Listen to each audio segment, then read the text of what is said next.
What appears to be King Nebuchadnezzar's story is actually a hidden code about the kingdom. Those who discern it are likely to escape the beast and enter the kingdom. Daniel 4 verse 3 says, "How great are his signs, how mighty his wonders. His kingdom is an eternal kingdom. His dominion endures from generation to generation." This verse shows that the narrative points to the eternal kingdom.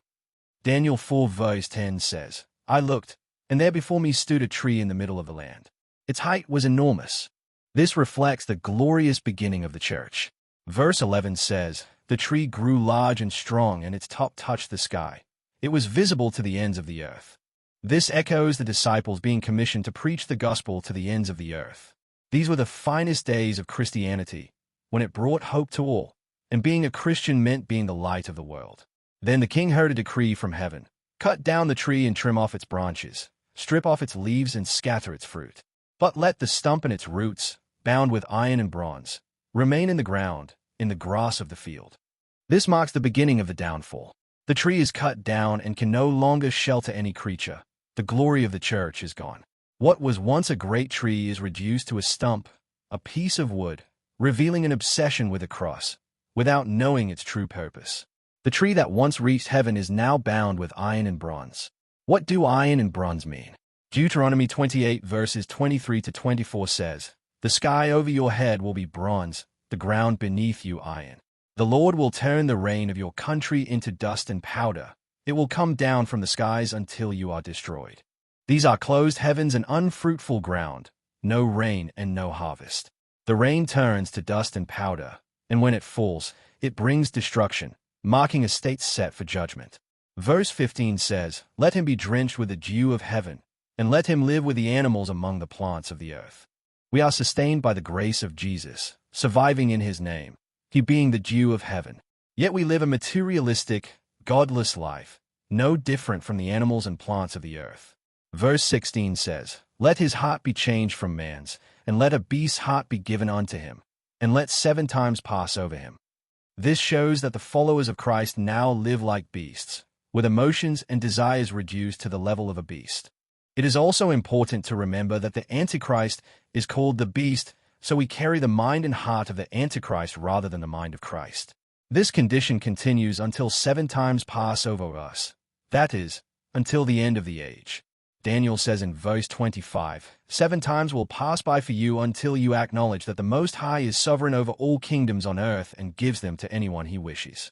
This means that this condition continues until the end times. Daniel then gives us an advice. He says, "Renounce your sins by doing what is right, and your wickedness by being kind to the oppressed. It may be that then your prosperity will continue." Verse 33 is crucial. "Nebuchadnezzar was driven from men, and did eat grass as oxen, and his body was wet with the dew of heaven, till his hairs were grown like eagle's feathers, and his nails like bird's claws." The grass the king eats represents false doctrines. Being wet with the dew means being covered by the grace of Christ. His hair growing like eagle's feathers and his nails like bird's claws carry deeper meaning. The eagle symbolizes the prophetic ministry, meant to rise high, see clearly, and discern from a greater altitude. A prophet's mind rises above that of ordinary men to perceive the full picture. But here, eagle's feathers grow on a beast. This shows prophets who have become no different from their followers, no longer true eagles, but part of the beast system. They have become one with the beast, the Antichrist, predators who now promote war and aggression. Now comes the critical moment. In the end times, a choice must be made. Will you remain within the system of the beast, or will you do what the king did? The remaining verses reveal the full meaning of the narrative. Nebuchadnezzar says that at the end of the days he lifted his eyes to heaven, his understanding returned, and he blessed, praised, and honored the Most High, whose dominion is everlasting and whose kingdom endures through all generations. He declares that all the inhabitants of the earth are nothing before him, that the Most High acts according to his will in heaven and on earth, and that no one can restrain his hand or question his actions. At that moment, his reason was restored, his honor and splendor returned, his counselors sought him again, and his kingdom was re-established with even greater majesty. He concludes by praising and honoring the King of heaven, whose works are true, whose ways are just, and who humbles those who walk in pride. If we are willing to lift our eyes to the Most High, we can escape the system of the beast. This resonates with the prophecy in the book of Revelation, Revelation 14 verse 6. Then I saw another angel flying in midair, and he had the eternal gospel to proclaim to those who live on the earth, to every nation, tribe, language, and people. This is not the gospel of the kingdom, but the eternal gospel.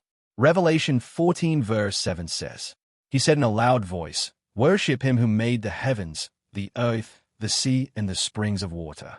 This is a final call to worship the Most High, not only the merciful Father. Without this there is no salvation. Subscribe to Prophetic Insights for more revelations on end-time events and prepare for the great day of the Lord. Thanks for watching.